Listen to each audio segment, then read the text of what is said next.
So, g'day everyone. Andy and I have been thinking for quite a while that it would be fun to solve a couple of problems that we have at Bellroy around how we communicate and how we share ideas and how things have changed over time as we've grown.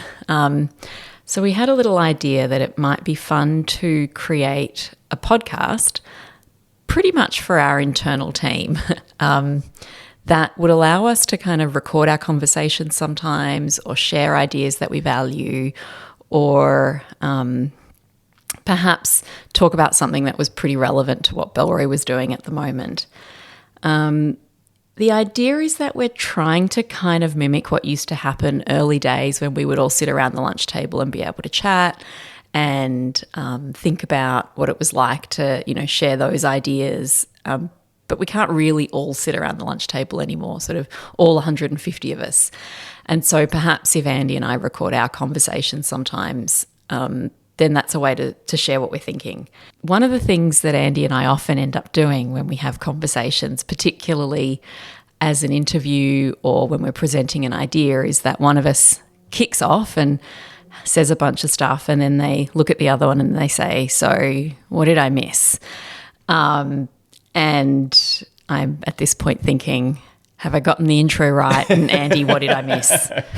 Really agree. I think the one sort of extra layer is often when things emerge at Bellroy, they've already been polished a fair bit. And there's a saying from years ago that has resonated with us, which is work on thinking, not just things. And when things emerge quite polished, it's harder to interact. It's harder to get a sense of the journey that led to that thing. And so I think we have a goal with this that it is a little bit rough. It's not polished. It's not highly refined. And so there's more of a sense of the journey of the emergence of that idea and how it was chipped away at or refined or improved as it went. And these ideas won't just be emerging from only within Lina and my minds. This is much more as we're interacting with parts of Bellroy, as we're interacting with parts of society and the world at large. We're hoping we'll be able to pull up themes that are interesting and you get to experience the wrestle as we try and make sense and win some clarity on it or try and shape it into something that then could go out and be actioned or influence or change things. That makes sense, because I think that what we're imagining is that sometimes we've got ideas that have come from conversations that we've spent hours having and, not just us, but other people and other things that we've read or listened to.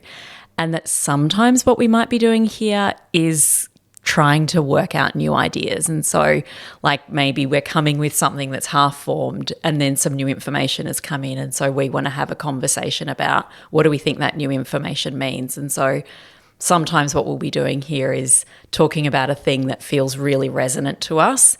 And other times we'll be talking about a thing that we actually don't know what we think about it yet. And that's kind of the fun of it, maybe. I really agree. The joy for anyone listening is they get to speed us up. So there's probably a button that where it lives on your podcast tool of choice, and people speed it up to different amounts.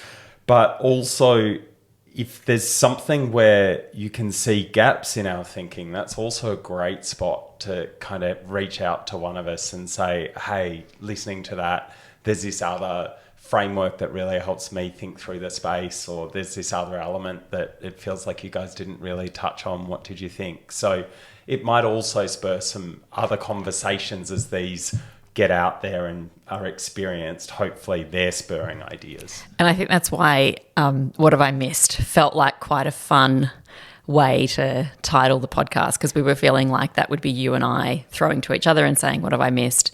And maybe that would be a call out to the Bellroy team to say, yeah, what are we missing here? And for anyone else who may happen to listen to this, although I think we wonder whether anyone actually will, but in any case, wider call out for what are we missing and what do we need to also think about here. So yeah, that feels really resonant. I like that a lot. I think the other element that is worth mentioning in this is I think Lena and I spend a lot of time trying to align not just on strategies and changes that we're going to have to deal with, but also just on values and how values get expressed for us. And I think we spend a lot of time thinking about our own values, who we want to be as humans, the role we want to play in the world. And so we expect some of this will be aligning around core values that we think are there in Bellroy and there in ourselves, and talking about them and how they're being expressed in the world. I think sometimes it will be on shifts in a zeitgeist that we're seeing, or shifts that are interesting for a reason and need a bit more space to play out and be discussed. There's a bit more nuance to it. I think often people try and jump to solutions and do the clickbaity article of the only 3 things you need to know to navigate this space. And I think it's very rare that you only need 3 things to know to navigate a space. And so I think some of it will be there. Sometimes I could imagine struggles that we don't have answers to, we don't have clarity around. And it's starting to learn to ask the right question, or frame a question, or frame a challenge or struggle in a way that makes it feel easier to interact with. Like, how can we start to crystallize that thing that we're struggling with in a way that then we can assemble a plan around or build a strategy around. And so I think different episodes will have different styles. And I suspect sometimes also it will be quite tried and tested models, frameworks, mental representations, things that we've found enormous value in as we try and make decisions every day and navigate life and the world. And so sometimes it will be sharing something there and trying to create a bit more nuance around it. And I think one of the things that sort of makes me think about is that for us, we put a lot of effort into really precisely distilling our ideas into products or processes or, you know, customer interactions on the website. And I think that's where we refine and refine and refine. But I think you and I have a lot of ideas about how do we have Bellroy work as a company, and how do we have it be a great place to work, and how do we have our processes work. But we haven't really been great at, you know, turning that into Twitter content, for example. We're not very good at turning what feels to us like super complex ideas into a tweet or a quick post. That's sort of where our energy on the product side goes much more, is where we really work and refine to get something down to that level. But we're sort of aware that maybe there's some interesting ideas here that we do want to be able to share, but we don't feel like we have the vibe for sharing them in such a distilled way. And so perhaps if we're having conversations about them, distilling these ideas will work a little bit better. We'll have a bit more room to breathe. We'll have a bit more room to like say one sentence and then say, yeah, it's like 80% that, except this is missing this extra bit, and then you'll add a little bit, and that we'll be able to sort of share more complicated ideas fully with our own space for sharing them and clarifying what they mean to us. And that felt like it might be useful to do. I really agree. And I guess this is an experiment. The format might change. We might find it's better to video it so you can see body language. We might find, no, podcast is great because it lets you drive a car or, you know, be on a commuter train and sort of have it in the background. But we're also up for evolving the format. We're intentionally not structuring and pre-planning and researching and building these because we feel that goes against this desire to show the working out, that work on thinking, not just things, but that style of thinking that results in things. We don't want it to come out preformed and scripted and those things. So you will see it as a rough experiment. Hopefully it will evolve. If you have feedback on how to evolve it to make it more useful, please do share that. Yeah, let us know. And maybe it won't always just be us. Might be other Bellroy people joining us, external people. You know, that's also, I think, there in the scope of what we might do. Absolutely.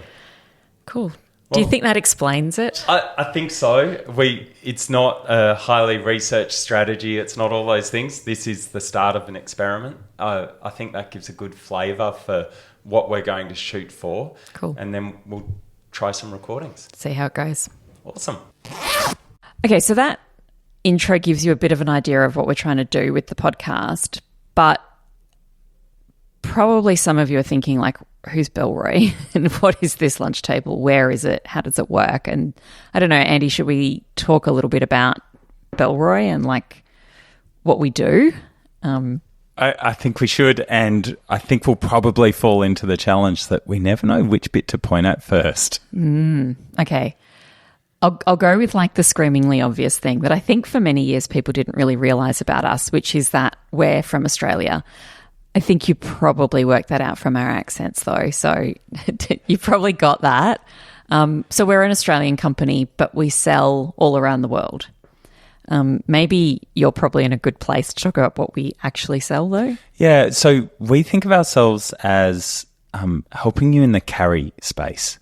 And so once you need to move around the world, what do you bring with you? And how do you keep that with you in a way that doesn't weigh you down or burden you? And so we think of those as carry goods. We also have a blog that we've helped support and nurture called Carryology that is deep diving on themes of carry. But those goods mean things like backpacks and wallets and folios and travel bags and all sorts of products that help you bring things with you as you move through the world. And so we've been thinking about carry for, 15 years-ish. I think this is our 14th year with Bellroy, so like a little bit more than 15 years since Carryology. But we began Bellroy with wallets and slim wallets. So some people probably might be more familiar with Bellroy from a slim wallet perspective, and that was sort of the thing that I think a lot of people first connected with from a product perspective. But these days, we see wallets as part of what we do, and that Bellroy has very much sort of broadened out into the carry space. Absolutely. And we still feel really early on that journey. Yeah. We still feel like there's so many places that we can help lighten people's shoulders and focus their mind and help them have more confidence to move through the world and do more things. And so we keep chipping away at it. We keep trying to develop new themes and philosophies. We keep trying to find ways to help people feel that freedom, but also feel that the company is acting in a way that's net positive for the world. Yeah. So we're a B corporation. So we're on the journey. We're on the journey. Just like our products are for your journey, we are definitely on the Bellroy journey. And we're excited about where that might go. Yeah.